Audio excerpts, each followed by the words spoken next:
Ahora, tal vez podríamos entrar al siguiente artículo de nuestra declaración de fe, que justamente va a hablar de la segunda persona de la Trinidad, que es Jesucristo. Pastor, voy a la lectura y luego quisiera que tal vez nos pueda explicar en ese tiempo que le vamos a dar de qué trata este artículo, cuáles son nuestras creencias respecto a Jesucristo. Adelante, adelante. El artículo dice, hay un solo mediador entre Dios y los hombres, Jesucristo hombre. Nació de la Virgen María y que fue concebido por el Espíritu Santo. Murió en la cruz del Calvario por nuestros pecados, resucitó al tercer día de entre los muertos, luego subió al cielo y está sentado a la diestra del Padre. Él es cabeza de la iglesia y volverá para llevar a su iglesia sin mancha ni arruga. Bien, entonces el segundo artículo que acaba de leer antes es sobre Jesucristo, la segunda persona de la Trinidad. Y hemos visto, más bien en Navidad, bueno, tomaremos Navidad como un punto, ¿ya?, de referencia. En Navidad nosotros creemos que ese Dios, ese eterno Dios, ese único Dios creador, se ha hecho hombre, se ha hecho como uno de nosotros, ¿no? Ha tomado nuestra forma, se ha humillado, dice la palabra de Dios, ¿no? A tomar nuestra forma. Entonces, ese eterno Dios ha venido. No ha sido el Padre, no ha sido el Espíritu Santo, ha sido el Hijo. Y a través de una mujer se ha hecho como uno de nosotros, se ha hecho parte de esta humanidad.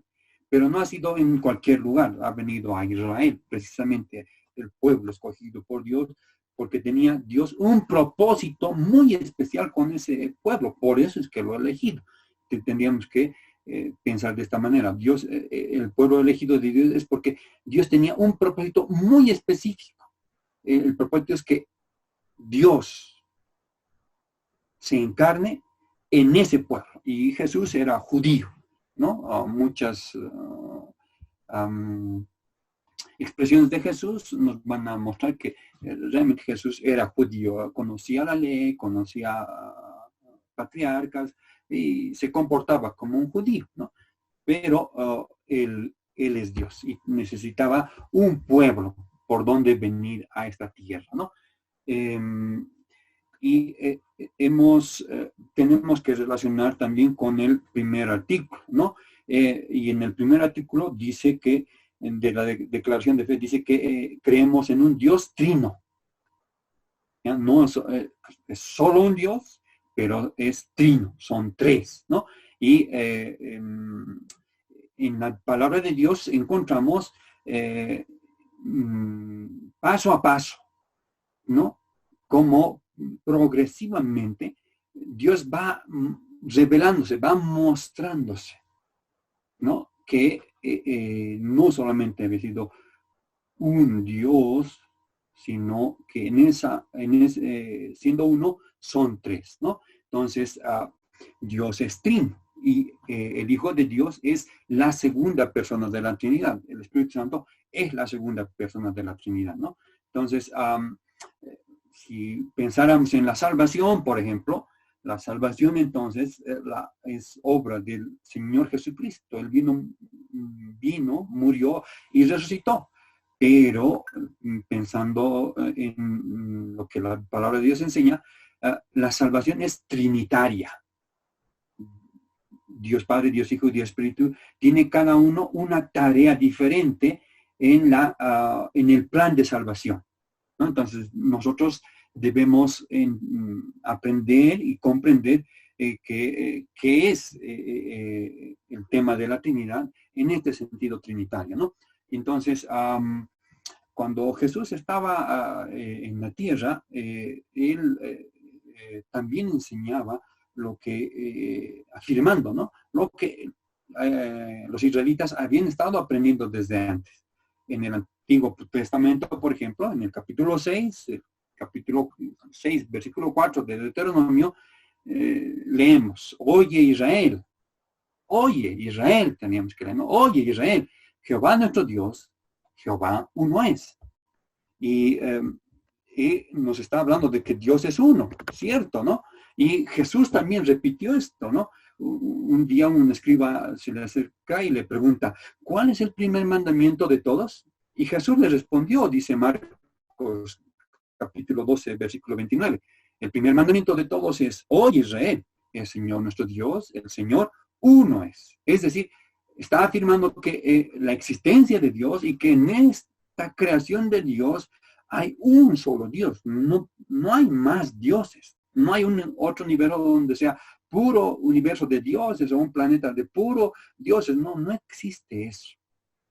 Algo que el Señor Jesús está afirmando aquí es que hay un solo Dios, ¿no? Bien, pero ¿cómo vamos a entender que ese único sea tres? Eso es un poco dolor de cabeza. Hasta el día de hoy, para nosotros es un dolor de cabeza, como un Dios en tres personas, ¿no? Y entonces, en la palabra de Dios, lo que encontramos es la revelación de Dios.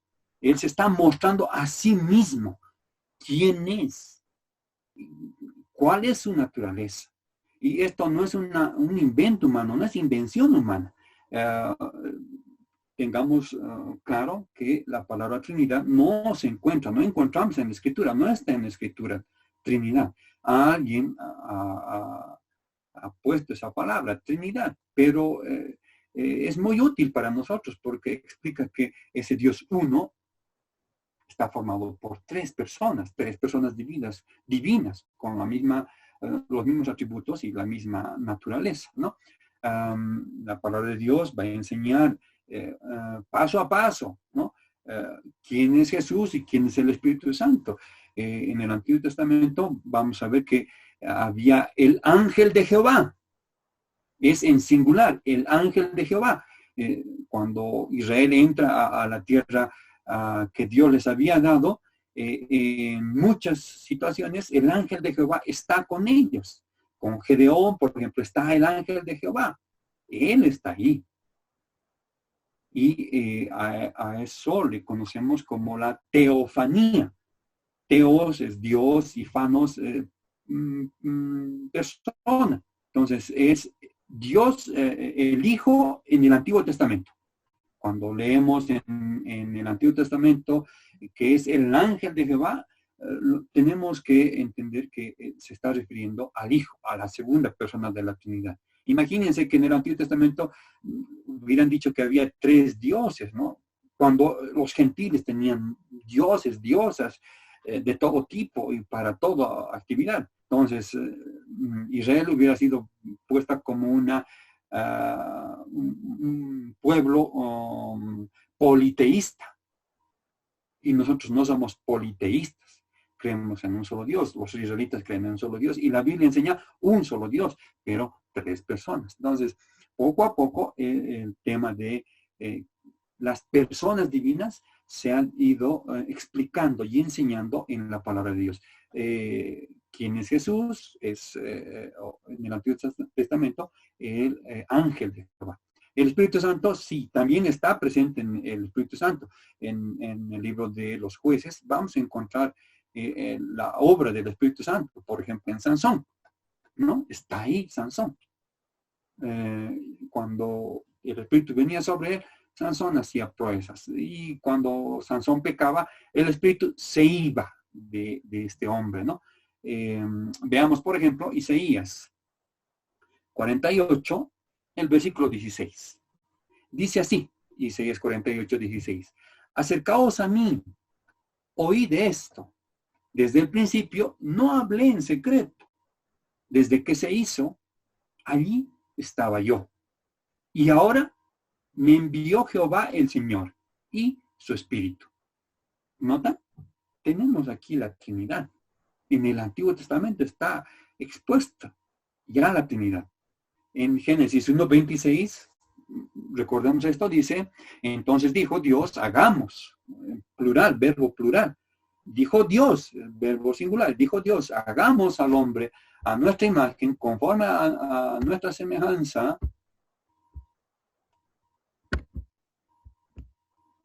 y señoré en los peces del mar, en las aves de los cielos, en las bestias en toda la tierra y en todo animal que se arrastra sobre la tierra. Entonces, En el Antiguo Testamento está expuesta ya la Trinidad, pero no se usa esta palabra. Nos están mostrando a través de otras palabras personas diferentes de Dios, ¿no? Entonces, a partir de esto, conocemos aspectos de Dios, por lo menos dos aspectos de Dios. Uno es el ontológico y el otro es el económico. Esto nos va a ayudar a explicar a los jóvenes, como preguntaba Kimberly, cómo explicamos este tema de la Trinidad a los jóvenes.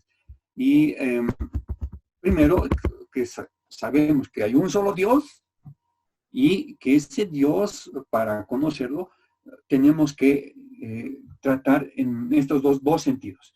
Uno es el ontológico y el otro es el económico. Primero, veamos entonces el ontológico, el aspecto ontológico de Dios. Ontos se refiere al ser de Dios, ¿ya? Un ser trino. Y cuando hablamos del aspecto ontológico de Dios, vamos a entender tres cositas, ¿ya? Lo primero es que son coiguales, es decir, tienen los mismos atributos, coiguales en atributos. El segundo son consubstanciales, es decir, tienen la misma gloria.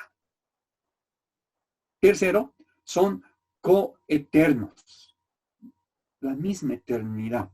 Ese es en cuanto al aspecto ontológico, al aspecto del ser de Dios, coiguales, consubstanciales y coeternas, ¿no? Y hay una total igualdad en las tres personas, no hay más ni menos, así como hace rato también preguntaban a ver, hay en el aspecto ontológico, en el aspecto del ser de Dios, los tres son iguales, ¿no? No hay una jerarquía. No es que Dios Padre tenga más que el Hijo o que el Espíritu. No, los tres son lo mismo. Bien, entonces, por el otro lado, el segundo aspecto es el económico. El aspecto económico de Dios. Y esto tiene que ver con orden, administración, organización. ¿Ya? Esa es la palabra económico, ¿no? Orden, administración, organización. Y también tiene que ver con responsabilidad. Y esto es bien interesante, ¿no? Porque aquí sí vamos a hacer esta diferencia. Ya hemos visto la parte ontológica, el ser de Dios. Son lo mismo. Pero cuando hablamos del aspecto económico, hay tres aspectos, ¿no? El primero es Padre. El Padre preside el Consejo Eterno. Es el que diseña el plan. El Hijo es el ejecutor del plan. Y el Espíritu es el aplicador del plan. Y esto estamos hablando del aspecto económico, ¿no? Dios Padre, Hijo y Espíritu, ¿no? Porque está hablando de un orden, de una administración, de una organización, de una responsabilidad que cada uno de ellos tiene. Son diferentes. Entonces, hay que hacer estas diferencias. Y por favor, que quede muy claro, ¿no? Para todos, que cuando estamos hablando de Dios y para explicarnos, para dejarnos entender mejor, es el aspecto ontológico y el aspecto económico. Y se unen y nos ayudan a comprender más a Dios en su ser y en su hacer. Bien, continuamos. Entonces, al hablar de un solo Dios, nos hemos entonces referido a estos dos aspectos, ¿no? Ontológico y económico. Y son funciones. Ahora nos vamos a remitir a funciones de las personas, ¿no? De la Trinidad. El ser, diríamos, cuando dice Jehová nuestro Dios, Jehová uno es, Dios es uno, estaríamos hablando de un aspecto ontológico. Y cuando hablamos ya de el Hijo de Dios encarnado, humanado, estamos hablando del aspecto económico. Entonces, Dios Padre es el creador, Dios Hijo es el redentor, y Dios Espíritu es el santificador. ¿Notan? Las diferentes responsabilidades, funciones que las personas de la Trinidad tienen. Entonces, cada una de ellas tiene un papel, ¿no? En cada acción divina hay un papel de Dios diferente, ¿no? Hay una persona que está trabajando de una manera diferente. Es coordinado además, por si acaso, no es separado, no es que cada uno hace como le parece, no, es coordinado. ¿Ya? Todo está coordinado, ¿no? Los tres, Padre, Hijo y Espíritu Santo, coordinan las acciones. Por eso hemos dicho que la salvación es trinitaria. No es que Dios, Hijo, solo hizo la salvación, es trinitaria. Bien, entonces, hablando más en cuanto a este artículo 2 de la declaración de fe, leía Dante que hay un solo mediador entre Dios y los hombres, Jesucristo, hombre, nació de la Virgen María y que fue concebido por el Espíritu Santo, ¿no? Entonces, debemos prestar mucha atención a la respuesta del Señor Jesús cuando habló con el sumo sacerdote Caifás, el día cuando lo han arrestado, ¿no? Y si vamos a Mateo, capítulo 26, los versículos 63 al 66, vamos a leer lo siguiente. Mas Jesús callaba. Entonces, el sumo sacerdote le dijo, te conjuro, por el Dios viviente, que nos digas si eres tú el Cristo, el Hijo de Dios. Jesús le dijo, tú lo has dicho, y además os digo, que desde ahora veréis al Hijo del Hombre sentado a la diestra del poder de Dios y viniendo en las nubes del cielo. Entonces el sumo sacerdote rasgó sus vestiduras, diciendo, ha blasfemado. ¿Qué más necesidad tenemos de testigos? He aquí, ahora mismo habéis oído su blasfemia. ¿Qué os parece? Y respondiendo ellos dijeron, es reo de muerte. Y esta conversación es impresionante. ¿Ya? Notemos en el verso 64 la respuesta del Señor Jesús. Y Jesús, cuando el sumo sacerdote le pregunta, dinos, ¿eres tú el Cristo? ¿Eres el Hijo de Dios? Esa pregunta no era sincera, ¿no? Estaba amañada. No quería en realidad saber el sumo sacerdote eso, no, era simplemente una forma para que Jesús se delate. Y así lo va a decir. Pero es sumo sacerdote y tal vez él no se está dando cuenta, pero el escritor Mateo nos ha dejado algo muy importante. La respuesta de Jesús. Y Jesús usa en su respuesta dos cosas, ¿no? Uno es que cuando le dice, no, tú eres el Cristo, el Hijo de Dios, y Jesús le responde, tú lo has dicho. Entonces, sí soy el Cristo, está diciéndole, sí soy Hijo de Dios, tú lo has dicho. ¿Para qué voy a repetir? Pero si tú lo has dicho, ¿no?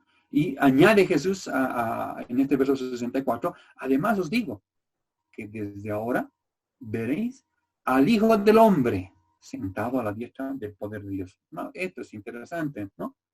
Está utilizando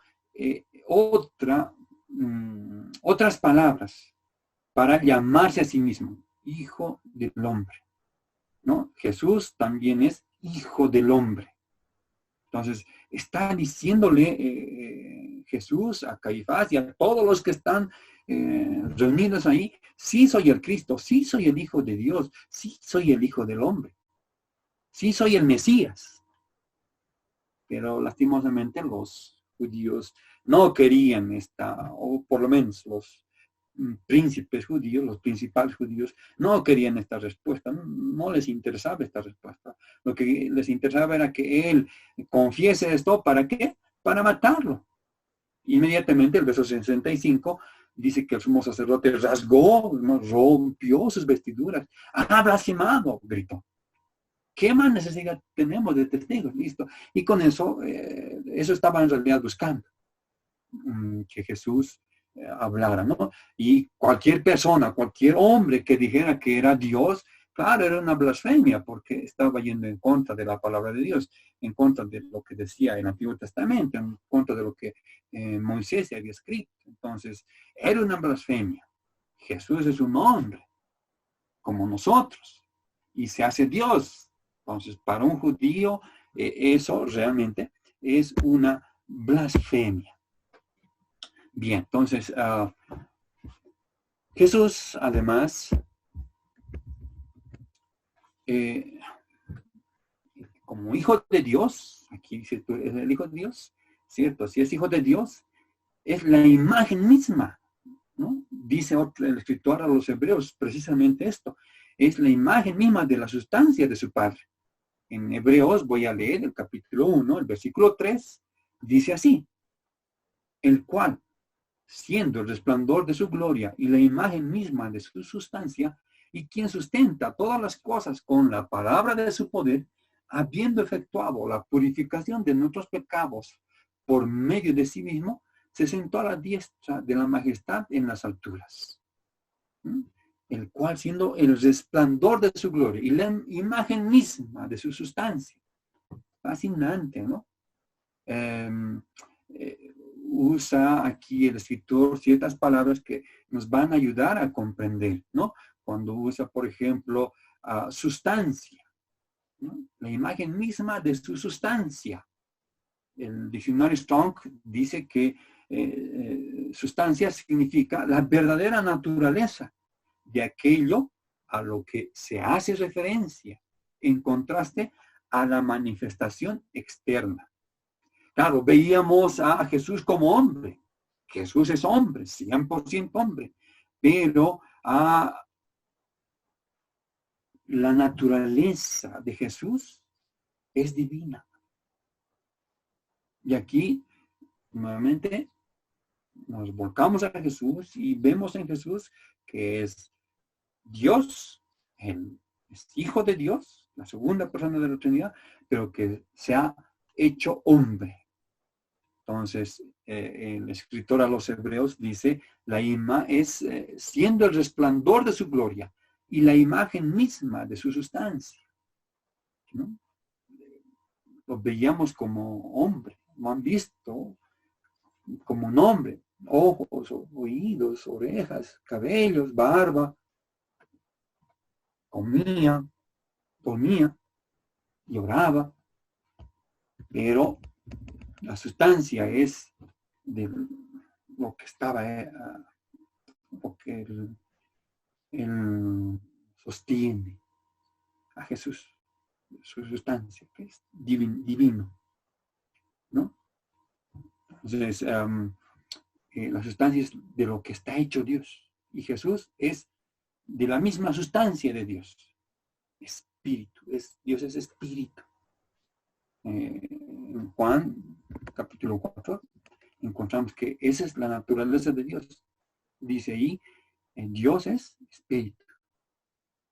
Pero para que veamos al espíritu, solo Adán ha podido ver a Dios, ¿no? Porque no tenía pecado. Nosotros no podemos ver a Dios, porque es espíritu y hemos pecado, tenemos pecado. Pero para que el hombre lo vea, Dios ha tenido que tomar esta forma humana, ¿no? En 1 Timoteo, capítulo 6, versículo 16, leemos lo siguiente. Dios, ¿no? Hablando, Pablo dice que Dios es el que habita en la luz inaccesible y a quien ninguno de los hombres ha visto ni puede ver. Esa es la naturaleza de Dios. Ninguno de los hombres podemos ver ni ha visto. Y para que Dios sea visto, ha tenido que tomar forma humana. Así se ha revelado Dios, ¿no? Y esto no es un asunto de especulación humana, es un hecho de la historia, es algo real. Bien, entonces, si vamos a continuar con el tema del Espíritu Santo, pero podemos hacer una pausa aquí y si hay alguno que tenga preguntas sobre el Hijo de Dios, bueno, Dante, te dejo adelante. Ya bueno, pastor, sí, le estábamos escuchando acerca de la persona de Jesucristo. Yo sé que toda nuestra fe se basa en esa persona. Nosotros por eso también somos cristianos, porque seguimos a Cristo y nosotros tenemos nuestra fe en Él. Pero hay mucha controversia respecto a la persona de Jesús, porque otros no creen realmente que fuese Dios y otros también no creen que fuese hombre, ¿no? O sea, hay ese problema. Otros no creen que haya sido humano, por eso dicen, porque Jesús ha podido, porque él no era pues hombre, ¿no? Sino era Dios, entonces por eso ha podido, ¿sí, no? Algunos tienen esa filosofía, esa idea, ¿no? De que no tenía una naturaleza humana Jesús completamente. Y otros también tienen una idea de que no era Dios en realidad. Y hay muchos, bueno, los ateos principalmente hablan de eso, ¿no? De que Jesús en realidad no es Dios, sino era un buen hombre y como una persona respetable, nada más. Sí, lastimosamente, ¿no? Hay unos que hablan por hablar en realidad, ¿no? No hacen con un conocimiento de la verdad. Y la verdad está en la palabra de Dios. Y cuando lo enfocan hacia Jesús, parece que en realidad tenía una carta bajo la manga, ¿no? Entonces podía hacer muchas cosas porque todo el secreto estaba aquí. Pero si recordamos en la epístola a los Filipenses, hay algo que nos va a ayudar a comprender más, ¿no? Voy a leer desde el versículo 6, Filipenses capítulo 2, versículo 6, hasta el versículo 8, ¿no? Dice esto, el cual, Jesús, siendo en forma de Dios,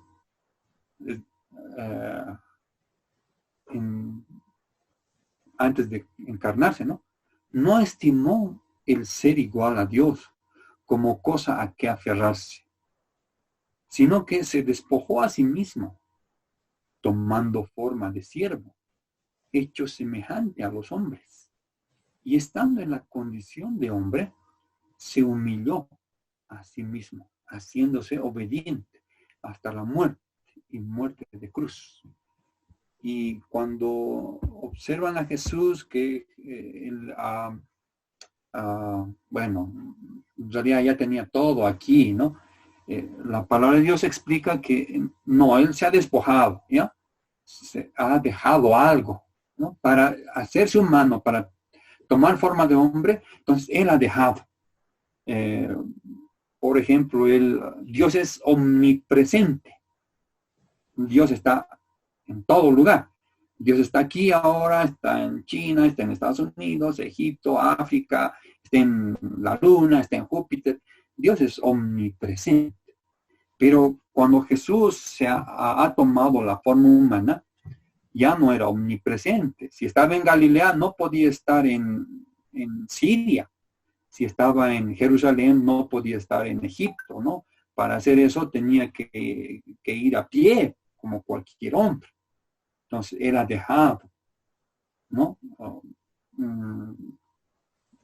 Ciertas cosas de ser Dios, ¿no? Incluso cuando más en el capítulo, o cuando le preguntan sobre temas de escatología, el Señor Jesús dice que hay cosas que no sabe porque solo Dios sabe, ¿no?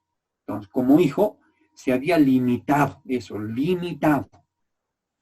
despojándose de ciertas prerrogativas. Así que Dios no tenía cartas bajo la manga, ¿no? Él tenía que comer para vivir. Ha nacido de una mujer, entonces era frágil como un bebé y ha tenido que ser cuidado por su mamá y así crecer. Y leemos en Lucas que cómo crecía en gracia y ante los hombres, ¿no? Entonces, él comía, él se alimentaba, él ha aprendido a llorar, ha aprendido a sufrir y tantas otras cosas, ¿no? Cosas que nunca él sabía como Dios, pero al hacerse hombre ha aprendido. Esto es fascinante, ¿no? Entonces, Dios lo dice en la epístola a Filipenses, no, siendo Dios, no se aferró a ser Dios, no, que otro vaya, no ha dicho eso Dios, ¿no? Yo voy, ¿no? Él mismo decidió venir a hacerse hombre. Entonces, estaba en las mismas condiciones, ¿no? Era uno solo, y cuando incluso está orando en Getsemaní, vienen los soldados y Pedro quiere defenderlo, Jesús lo detiene, ¿no? Basta, le dice, ¿no? Pedro agarró una espada y como era pescador no sabía utilizar la espada, sabía utilizar redes y barcos y solo le corta la oreja a un hombre, ¿no? Y Jesús le dice, basta, porque, y lo explica Jesús, ¿no? Si él quería, hubiera pedido a Dios, no uno, miles de ángeles para defenderle en ese momento, pero Jesús no ha recurrido a eso, ¿no? Fue hombre y él tuvo que ir a la cruz y morir, como todos nosotros, como todos los hombres. Bien, pastor. No sé si alguno de los jóvenes que están aquí conectados también tiene alguna pregunta respecto a Jesús, a Jesucristo. Es interesante que se ponga, ¿no? Jesucristo, porque habla de una promesa, ¿no? Pastor, ¿nos puede decir algo de esa palabra de Jesucristo? ¿Por Sí, qué muy usamos el bonito, término? ¿no? Sí, muy bonito, ¿no? Jesucristo. En realidad son dos palabras, ¿no? Jesucristo, ¿no? Entonces, el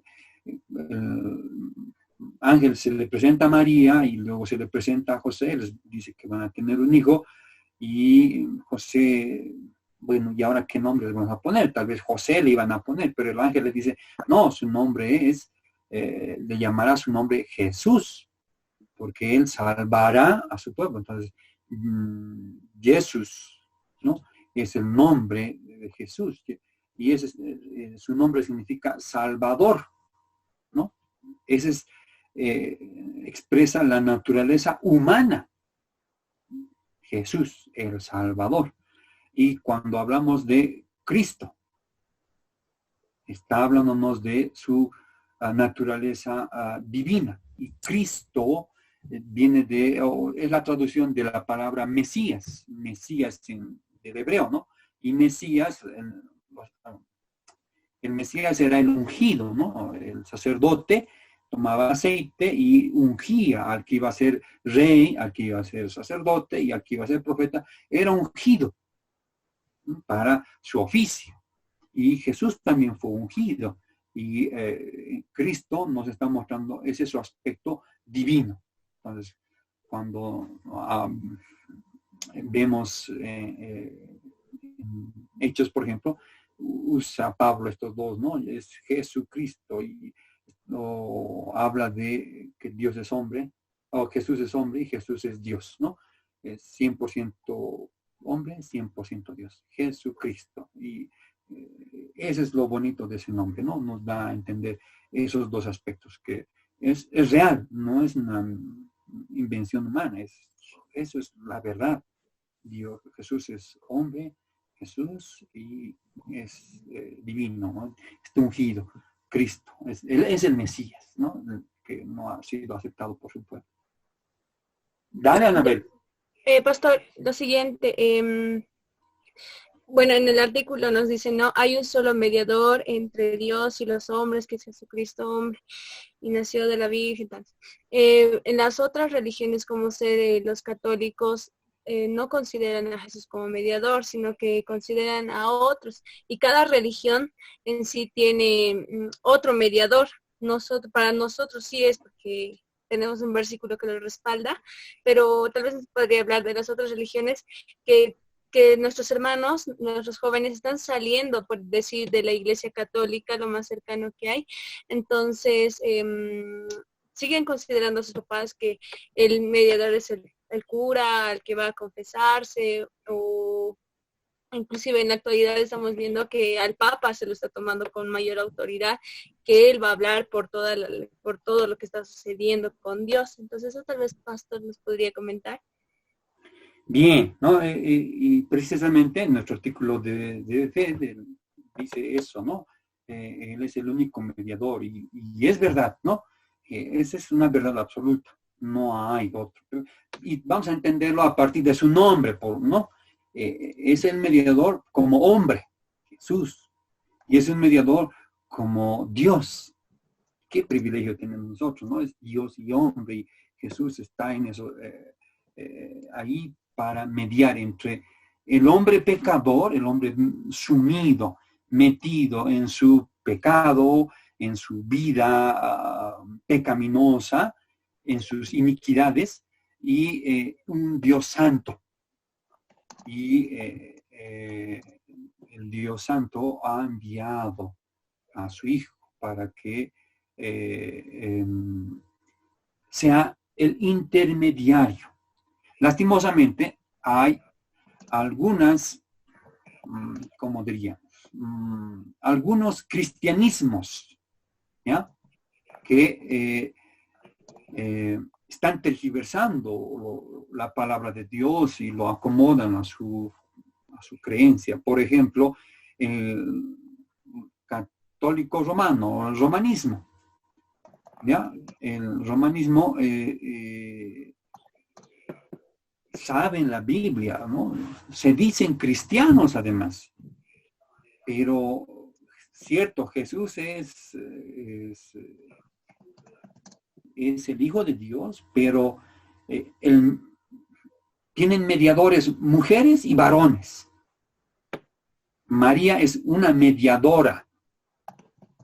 Y los santos son otros mediadores. Entonces, los hombres tienen que acudir a María. Hay rezos a María para que, invocando a María, como es Madre de Dios, entonces, por ese lado, ablande a Dios. Entonces, en realidad, lo que está pasando ahí es que no ven, no presentan a Jesús como un verdadero mediador entre el hombre y Dios. El que está al medio, ¿no? Ese es mediador, el que está, yo soy hombre, Dios está allá, entonces alguien que está en medio para comunicarme, para que yo tenga relación con Dios, es Jesucristo. Pero cuando ellos entienden que, enseñan que es María y los otros santos, entonces a Jesús lo están desplazando. Es solo Dios. Y aquí el hombre es el mediador. Entonces hay que ir a rezar a todos sus santos, pues, Judas, Santiago y tantos otros que se han inventado, que en realidad no son nada, no son ningún tipo de mediador, porque la palabra de Dios no los acepta. Al único hombre que acepta como mediador es a Jesús, ¿no? Eso por un lado. Después, las otras religiones, el paganismo, ¿no? En su relación con Dios, el mediador es las cosas que hacen. Ofrendas, las chayas y esas cosas. Eso sería su mediador, ¿no? Y hay que tener cuidado, y es muy buena la pregunta de Anabel, porque también hay que tener cuidado, porque sabemos que hay un solo hombre, Jesucristo, y Él es el mediador entre Dios y nosotros, la humanidad, pero cuando hoy en la iglesia se habla de mediadores, a veces a los pastores se los pone de mediadores. Y eso no es la verdad, ¿no? Por ejemplo, cuando alguien decía, se acercaba y me decía, Álvaro, tú, no estaba de pastor en la iglesia, y me decía, Álvaro, tú estás más cerca de Dios, óramelo, por favor.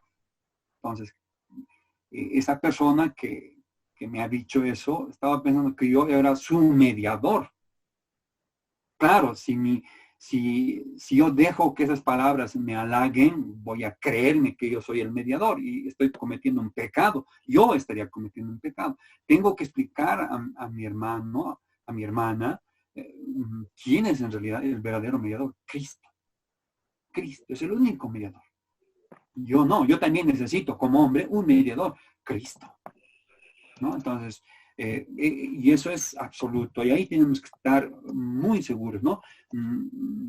Solo es mediante el Señor Jesucristo. No estoy utilizando ese nombre compuesto, ¿no?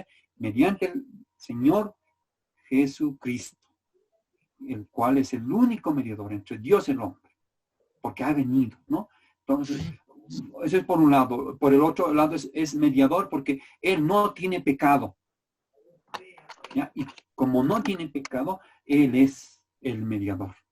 Y es bueno también ver este aspecto en el Señor Jesús, ¿no? Jesús es profeta, Jesús es sacerdote, Jesús es rey. Y Jesús como profeta vino, enseñó, estuvo caminando en la tierra, en Jerusalén, en toda Judea, ha estado caminando, ha estado predicando. Y fue el profeta. Bueno, concluyó esa su tarea. Pero ahora, en este tiempo, Él es nuestro sacerdote. Él es nuestro mediador, el sacerdote del mediador. Qué fascinante, ¿no? Él es el mediador. Entonces, por medio de Él, nosotros entramos o podemos llegar, o nuestra ofrenda puede llegar delante de Dios. Muy bonito ese aspecto, estudiarlo así. Y Jesús es profeta, Jesús es sacerdote, lo que está haciendo hoy en este tiempo, y Jesús es rey. Y sabemos que uno de estos días, bueno, no uno de estos días, sino que cuando Él venga por segunda vez a la tierra, Él va a venir como rey, ¿no? Va a venir montado en un caballo, que ese es símbolo de un rey que viene a la guerra, no viene a la paz. Él vino, estamos en este tiempo especial de la semana de la pasión de Cristo, y el anterior domingo, más o menos, él entró, es como si hubiera entrado a Jerusalén montado en un pollino. Y el rey, el Mesías, estaba entrando a su pueblo, estaba yendo a la ciudad de los reyes, a Jerusalén, montado en un pollino. Y montar un pollino en Israel simbolizaba venir en son de paz. Él venía en son de paz. No iba a hacer la guerra con nadie. Pero el pueblo una semana después le estaba crucificando, ¿no? Al rey que había venido en son de paz. Ya no vendrá en son de paz la segunda vez, sino va a venir en son de guerra, montado en un caballo. Y va a ser, va a destruir a todos sus enemigos y a todos los que se opongan a él, los va a destruir. Entonces, Él es el único mediador, ¿no? Entre Dios y el hombre. Gracias, pastor. Y también, perdón, Sigue, adelante. A las personas que nos rodean le ponen sobrenombres a Jesús, como decir Jesucito, Diosito, el flaco. Esto es, hay veces un poquito difícil de tratar de explicarles que se debe tener respeto, pero ¿se puede permitir que sigan nombrándolo así, pastor? Ay, qué pregunta, ¿ya?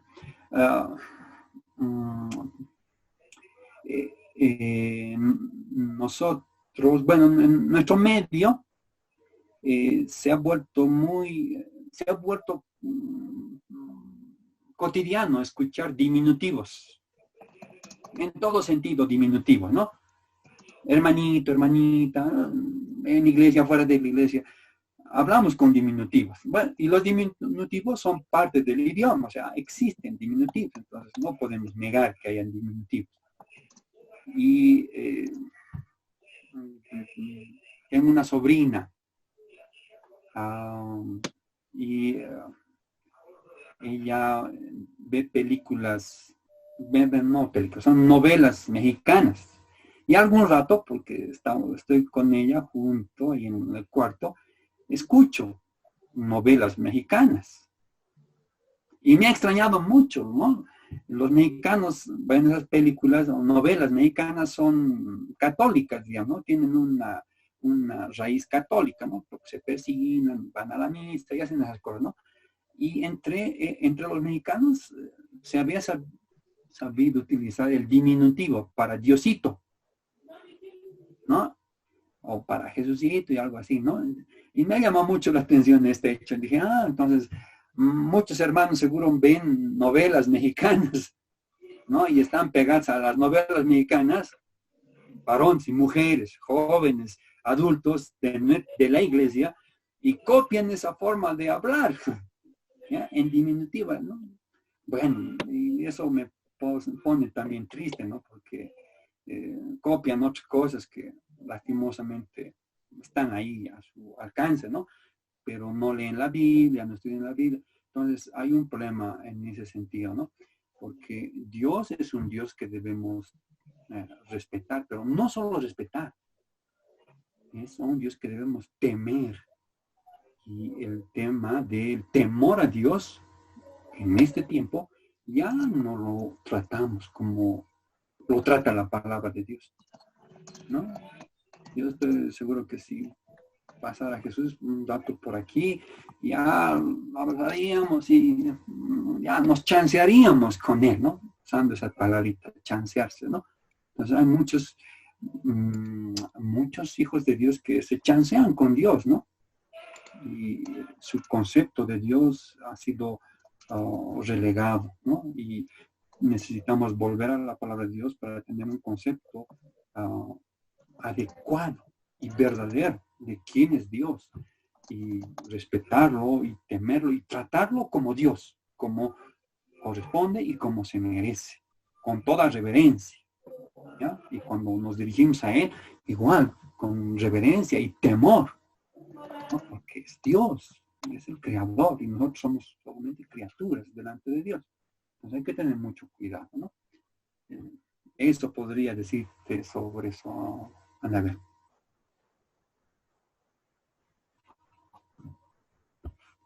Dante, continuamos. ¿Hay alguna otra pregunta? Sí, es interesante hablar de Jesús también, ¿no? Porque aclara nuestras dudas, nuestras interrogantes. Es cierto lo que decías, Anabel. Hay muchos jóvenes que adquieren formas de hablar de diferentes lugares, tal vez de otras denominaciones también, por decirlo así. Porque sí hay iglesias liberales, ¿no? Que Sí. utilizan términos que no dan mucho respeto a quién es Jesús. Pero según ellos es porque tienen confianza, porque son más cercanos. Pero como decía Pastor usted, siempre hay ese temor, se está perdiendo, el temor del Señor, el temor de Dios, se pierde ya del concepto de las iglesias, porque ya no tenemos ese respeto, esa reverencia, ese temor reverente hacia Dios. Y eso es muy peligroso, porque hace que nosotros ya no veamos a Dios como debería ser, sino lo vemos como alguien cualquiera, como alguien inferior, como alguien como nosotros, y no con el respeto que se merece. No sé si alguien más tiene preguntas y luego podemos pasar al siguiente artículo también. Claro. Si hay todavía preguntas, entonces podemos continuar.